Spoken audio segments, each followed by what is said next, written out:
What's up, guys? Perf here. Welcome back to my channel. Alright, so in this video we're going to talk about stats. I've had people requesting for an explanation on stats, so we're going to talk about that.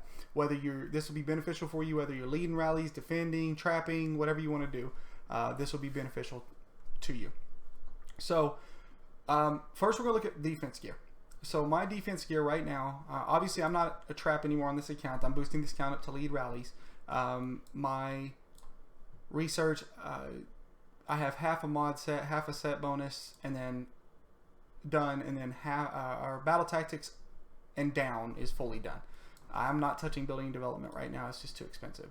So looking at stats, and the way they work is attack is 100% equal to health if you don't have defense in the mix. So if you had someone that was on defense that had 0 defense, or I'm sorry, we'll say 1,000 attack, 0 defense, and 1,000 health, and then you had someone on offense with the same exact stats, 1,000 attack, 0 defense, and 1,000 health, both with the same exact amount of troops, it would be an even wipe. They would kill the exact same number of troops. So it would basically be half, 500,000 killed, 500,000 lost. I mean, that's what you would end up with on both sides. And if you want to test that, you can actually somewhat test that on a tile, just by putting the same amount of troops on, or putting a certain amount of troops on a tile with no commander, and you take the other troops as well and send them to the tile and make them attack each other. They'll lose the same amount of troops as long as they're the exact same and the research is the exact same. Now, on that same note, you have to. So troop counts. People are going to say, well, what about troop counts? How does that factor in? Well, okay, so let's say you have same scenario, except the person on defense has 2,000 troops and the person on offense is sending 1,000 troops at it. Well, the person on defense is going to lose half of what they would have originally lost. And so basically, if they would have originally lost on the prior scenario, we both lost 500,000. Well, the person on defense is going to lose 250,000 less, and the person on offense is going to lose 250,000 more because it's double the number of troops attacking. That being said, so scenario B is going to be 250 survive from the attacker, so 750,000 die. Or I'm sorry, 750 die, and then on the defender, 1750 live and 250 die. So it more or less is like a multiple because your defense applies across all your troops. That does have a cap though. So whatever the incoming march size is, it's up to 5.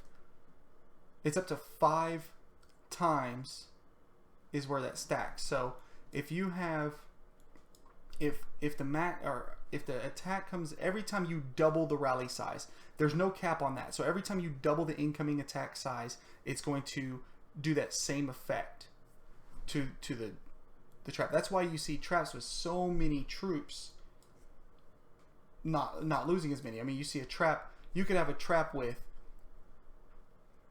we'll say 200 million tier 2s, right? And then you have another trap that has 100 million tier 3s. Well, the person with the 200 million tier 2s is actually going to lose less troops than the person with the 100 million tier 3s. Now, I'm sorry, that's probably not the best example. If they had a quarter of them, so if they had 50 million tier 3s, the person with the tier 2s is going to lose less because they've gotten 4 times the troops. They've multiplied against the rally or the incoming attack. So more or less, the troop tier, of course, applies into that because it's tier 2s are double the strength of tier 1s, tier 3s are double the strength of tier 2s, and tier 4s are 2.5 times the strength of tier 3s. So basically, it's like, let's say tier 1s are 1x, and then you have 2x, 3x, and then 4.5x is the way of looking at that. Factoring that in, obviously, is going to change some of it.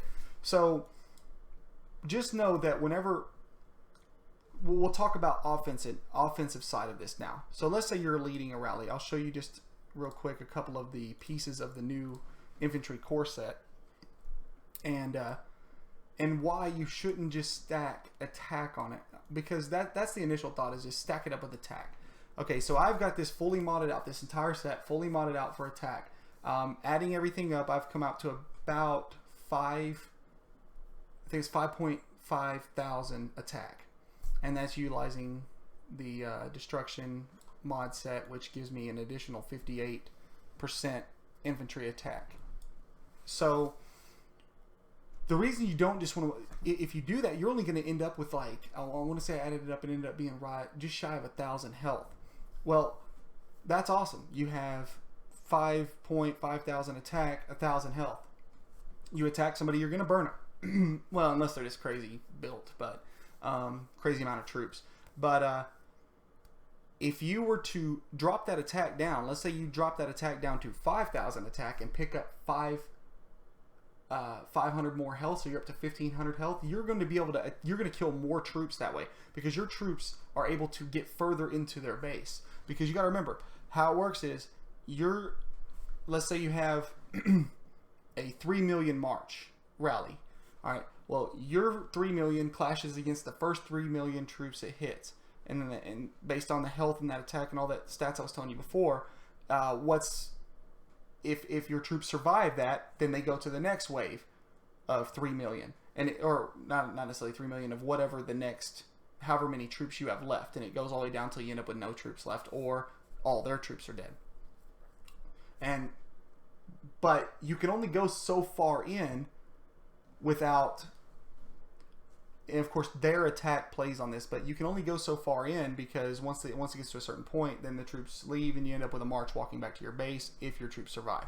So that being said, having that additional health will let you push further into their base, if that makes any sense. I feel like it's a real hard topic to explain, because I mean, I have a chart over here. It's got like 3 kind of algorithms that I've put together and tested, and they came out pretty accurate. And I worked with a team of people on a game of war for the algorithm's exact same, except the difference is there's a bunch of debuffs applied in the other algorithm. And as it works almost the same. I'm not gonna post that algorithm on here, because there's a whole lot to it. We'll just say that the best way to understand it is health is equally as important as attack when it comes to offense and defense. Now, Marquez did a video on when you're trapping, what's more important, defense or health. I'll share a link to that video, but that is he gave a really good explanation of prioritizing those. So let's look at Wolf Commander set. And I have mine modded for armored vehicle right now.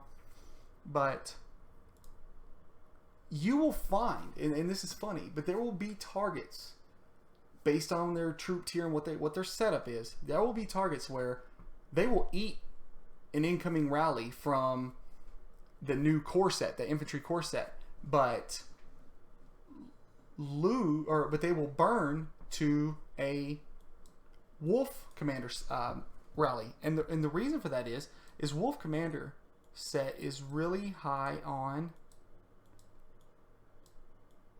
health. So you got 1,500% health right there.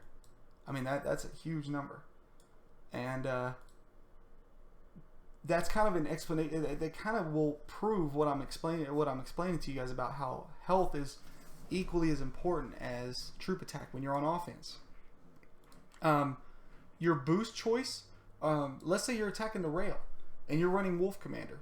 Now, if your Wolf Commander is modded all attack, like equally, it's just we're going straight attack on this thing. Well, then when you boost, you need to boost defense and health, not attack, because you need to make up for that difference, because you want, the rail is a good example of one-on-one combat, because they're going to have just as many troops defending as you're going to have attacking typically. Granted, there's going to be troop swaps and things like that happen, but it is probably the best judge of skill as far as playing in testing whose rally's better, who's better at modding, and who's better at or faster at swapping. I mean, that's just a pure test of skill. But something that I think they should change, and if anybody from, well, Epic War, Machine Zone is, you know, if they happen to see any of this kind of stuff, you know, I really think they need to make it to where you cannot assign titles until you actually own the rail. Meaning when it's contested, there's no titles, because that would balance things out better. Because, you know, it's more or less a title swap, okay?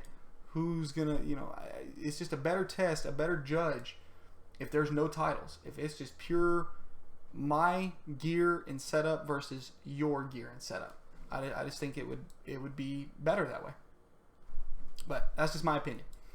Anyway, but the best thing to understand is, you know, if you go all defense on, let's say you're playing the trap. We're going to go on the trap side. Let's say you're playing a trap and you go all defense.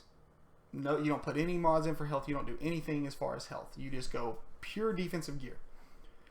Well, if you're running high tier troops, that works. That will work for you.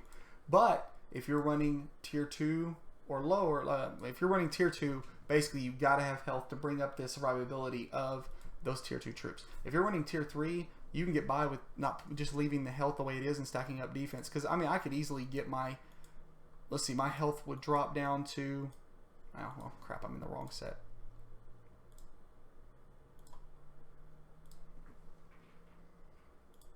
Okay, let's just look real quick. My health would drop down to, I could bring my health down to about 1300 and bring my defense up to, no, I bring my health down to about 1400, bring my defense up to probably 2000 easy just by doing that. And if I was to get the mod defense, the mod set bonus for defense level 2 on the research, that would definitely, because I'd be at more like 2800, 26 to 2800 defense. But anyway, this video is already getting pretty long, so I'm not going to, I'm actually going to do more on this, because I know that this is kind of like, I bounced around a little bit and it's quite a bit of information at once, but I will break it down into other videos going forward. I just wanted to get something out there for the people that have been asking about how stats work, because it's more or less the easiest, the most simplistic way to think about stats is it's if you're attacking or defending, it doesn't matter. If you didn't take into effect troop counts, if that was not taken into consideration, it would be, the formula more or less would be troop attack plus troop health minus defense, right? That would be what you have. So it would be troop attack minus troop health minus defense. And if the attacker has a higher, if they still have a positive number left after that, then they're going to win. If the defender, let's say the attacker has 5,000 attack and the defender has, we'll say, a combined health and defense of 3,000, they're going to lose, but it's how bad they're going to lose that matters. And so that's where stacking up health and defense, and but if you have equal, that's only if you had equal troop counts. So if they had a 3 million rally and you had 3 million troops and they were all tier 4, yours and theirs, that's how it would play out. But if it were the other way around, or if it, you know, once you start factoring in troop counts, that's where that number, so yeah, they've got you out, you know, they're 2,000 to the positive on that prior example. But you double up the troop counts for the defender, well, now they're only 1,000 to the positive. You double it up again, and it takes away another 500. You double it up again, it takes away another 250, and it works its way down. That's kind of how all that works. But that's pretty much, I'm going to cut this one. I'll have some more out for you guys. Holler at you guys later. Like, subscribe. Peace.